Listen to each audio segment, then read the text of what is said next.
जय माता दी। नवरात्रि का व्रत अपने समापन की ओर है। अब आइए जानते हैं व्रत आपको कब खोलना है। व्रत खोलने को ही व्रत पारणा कहते हैं। साथ के साथ वीडियो में आप यह भी जानेंगे कि आप सभी को कैसे चौकी कब किस स्वरूप में विसर्जित करनी है। सुने और अंत तक बने रहें। सबसे पहले आप जानते होंगे जितना आवश्यक है व्रत करना, उतना ही आवश्यक है अपने व्रत को पारणा करना, तभी हमारा जीवन सार्थकता की ओर होता है। ऐसे में आप सभी सबसे पहले यह काम जरूर करें कि आपको भले ही कन्या पूर्ण 9 नहीं मिल पाती है, आप विदेश इत्यादि में रहते हैं, आपके आसपास कन्या नहीं होती, तो मात्र किसी न किसी स्वरूप में एक निर्धन कन्या को भी आप भोजन करा देते हैं और 8 जो कन्याएं हैं उनका स्वरूप जानकर आप भोजन निकालकर किसी प्लेट में या किसी भी तरह से कोई कागज इत्यादि में रखकर गौ माता को 9 स्वरूप जानकर, क्योंकि गौ माता में सभी का वास माना जाता है, 33 कोटि देवी देवता, उनको खिला देते हैं।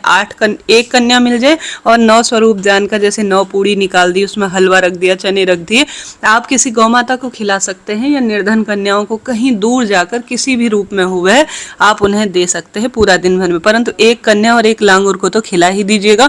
और 9 स्वरूप की दक्षिणा आप किसी देवी मंदिर में दान कर करा देते हैं तो यह भी उत्तम माना जाता है। जैसे अन्य व्रत में दान पुण्य की महत्वता है, वैसे नवरात्रि व्रत में कन्या पूजन की महत्व है। तो पूरे कन्या नहीं मिल पाती तो एक कन्या भी आज के दिन जरूर से आप पूजित करिएगा। अब व्रत कब खोलना है, देखिए कई लोग सिर्फ नौमी तिथि का व्रत करते हैं। आज 27 तारीख को नौमी व्रत कर रहे हैं, तो नौमी तिथि करीब 10:30-11 बजे तक ही है। अब आप रात्रि को सिर्फ नौमी का व्रत जो करते हैं उन्हें आज रात्रि को अपने व्रत को खोल लेना चाहिए। आज रात्रि को व्रत खोलने में कोई दोष नहीं लगता है। तो आज रात्रि को आप सिर्फ नौमी के निमित्त रामनवमी का ही व्रत करते हैं तो तिथि दिन में ही समाप्त हो चुकी है, करीब 11 बजे के आसपास। फिर शाम को आप पूरा हवन, कन्या पूजन, सिद्धदात्री माता का पूजन इत्यादि करने के बाद रात्रि को अपने व्रत का पारणा या तो हलवा, पूड़ी, फल इत्यादि जो माता को आपने भोग लगाए हैं उसके बाद आप अपने जो व्रत है उसको खोल सकते हैं। भूल चूक के लिए क्षमा प्रार्थी हों और कहें कि हे माँ भवानी, हे जगदम्बा, सदा सर्वदा परिवार में खुशियां देना, सौभाग्य देना और दुख दारिद्रता का नाश करना, और मेरे घर में यूं ही कन्या पूजन शुभ काम होते रहे, ऐसी आपको प्रार्थना करनी है। अगर आप पूरे नवरात्रि के व्रत कर रहे हैं, पूरे 9 दिन पूरी नवरात्रि, तो आज सिद्धदात्री यानी नवम स्वरूप के दिन भी पूर्ण तरह से पूजन करें, व्रत करें और शनिवार 28 तारीख को अपने व्रत का पारणा करें। ठीक है, 27 तारीख की सुबह सबसे पहले आपको उठना होगा। कन्या पूजन इत्यादि पहले ही हो चुका है।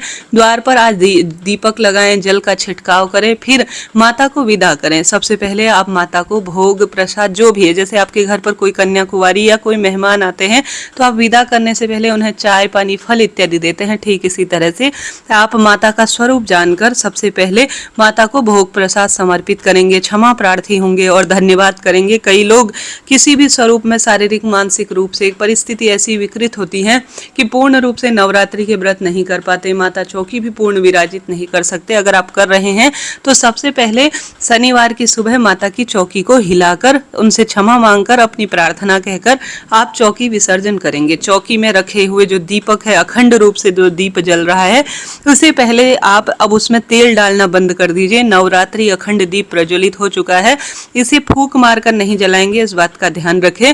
और साथ के साथ आप सभी धीरे धीरे यह दीपक अपनी पूर्णता की ओर हो जाएगा और स्वयं ही शांत हो जाएगा, तो दीपक ऐसे ही छोड़ दीजिए। ज्वारे आपने बोए हैं तो माता के श्री चरणों में आप समर्पित करें, अपने मस्तक पर धारण करें। फिर गौ माता को इन ज्वारों को काटकर अगर खिला देते हैं हरा चारा रूप में तो उत्तम है, नहीं तो बाकी का जो है उसे या तो जल विसर्जित कर दीजिए, कहीं ऐसी स्थिति है।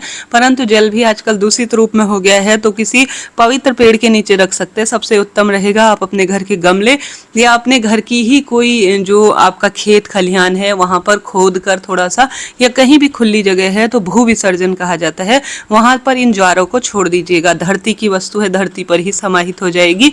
ध्यान रहे फूल पत्ती चढ़ाई गई कोई भी सामग्री पैरों में ना आने पाए। बात आती है रखी गई राख है, जैसे 9 दिन तक अग्यारी करते हैं तो उसका क्या करें, तो अग्यारी इत्यादि जो विभूति कहलाती है, भभूति इसे कहा जाता है। आप सभी को सरल भाव सच्चे मन से भभूति को अपने मस्तक पर धारण कर घर में थोड़ा छिड़काव करना चाहिए। आपात आपातकाल अर्थात जैसे कभी कोई डर मन में भय सा रहे तो इस भभूति का मस्तक पर प्रयोग आप करते हैं तो लाभ होता है। यह अभिमंत्रित राख है जो कि माँ भवानी की है। उसके बाद आप सभी फूल पत्ती अपने पास रख लीजिए, थोड़ा सा जो है किसी गमले में इसे छोड़ दीजिए, या जो है आप किसी भी स्थान पर किसी भी स्वरूप में गमले, पवित्र नदी या अपने घर के किसी भी स्थान पर इसे छोड़ दीजिएगा। यह जो है खाद रूप में प्रकट हो जाएगी। इसके साथ ही रखा हुआ नारियल, जैसे कलश के ऊपर जो नारियल रखा होता है, यह भारी प्रश्न आता है कि इसका क्या करें। नारियल के अंदर जो जल है उसे घर में छिड़काव कर अपने घर के किसी गमले में रख दीजिए, अर्थात घर में छिड़काव करें जल और किसी गमले में छोड़ दीजिए। उसके बाद जो कलश के अंदर 1 रुपए का सिक्का, हल्दी की गांठ, अक्षत या छोटी छोटी चीजें हैं, उसे एक लाल वस्त्र में अपने घर की तिजोरी में रख दीजिए। पुराना वाला आप विसर्जित कर सकते हैं। कलश के जो ऊपर चावल है उसे खीर रूप में प्रयोग लिया जा सकता है, या गौ माता को या पंडित ब्राह्मण जी को आप दे सकते हैं। बात आती है नारियल का क्या करें। नारियल देखिए 2 तरह से प्रयोग में लिया जाता है। कई लोग नारियल को जो है तोड़कर कन्याओं को दे देते हैं, अग्नि में माता के निमित्त समर्पित कर प्रसाद स्वरूप ग्रहण कर लेते हैं। यह भी एक तरीका बहुत बढ़िया है, कोई दिक्कत की बात नहीं, कोई दोष नहीं लगता। एक दूसरा तरीका जो कि सबसे उत्तम है कि इसे लाल वस्त्र में अपने घर की तिजोरी या अपने व्यापार स्थल पर रखा जाता है। माता हमेशा सदा सर्वदा खुशियां देंगी, ऐसी प्रार्थना करते हुए पुराना वाला नारियल इस साल विसर्जित कर दिया जाता है। तो यह भी तरीका बहुत ही बढ़िया है। तो इस तरह से नारियल का प्रयोग आप कर सकते हैं। 2 तरीके हैं। इसके बाद नवग्रह, चावल इत्यादि जो भी प्रयोग में है वह अपने घर के भंडार घर में रखें, थोड़ा अपनी तिजोरी में रखें, बाकी का आप अपने लिए प्रसाद रूप में ले सकते हैं। चढ़ाई गई दक्षिणा, सुहाग सामग्री कन्याओं का हक है, कन्याओं को आप दे दीजिए, उत्तम ही रहता है। साथ के साथ आप सभी माता की मूर्ति प्रतिमा अपने घर के मंदिर में रखें। चुनरी अपने जो है काम में ले सकते हैं, अपनी गाड़ी में बांध सकते हैं, माता का स्वरूप है। इस तरह को माता की चौकी को विसर्जित करना है। बात आता है शनिवार के दिन माता की चौकी विसर्जित करें या नहीं। तो शनिवार का दिन है, माता चौकी विसर्जित करने में कोई दोष नहीं लगता। अब व्रत कब खोलें। देखिए एकादशी शुरू हो जा रही है करीब करीब 8:45 से शनिवार को। ऐसी स्थिति में उससे पहले आप माता की चौकी विसर्जित कर शनिवार के दिन अपना जो व्रत खोलने का काम है वह कर लीजिएगा। माता को चढ़ाए हुए प्रसाद के साथ ही अपना व्रत खोले, इस बात का ध्यान रखें। सरल भाव सच्चे मन से जय माता दी कहते हुए शनिवार के दिन पूजा चौकी विसर्जित करें। उसके बाद आप अपने व्रत का पारणा कर सकते हैं। तो इस तरह से मैंने आपको जानकारी दी। वीडियो उपयोगी रही हो तो जय माता दी जरूर लिखें। कोई भी प्रश्न हो तो वह पूछ सकते हैं। अब आपसे अनुरोध है सब्सक्राइब करें।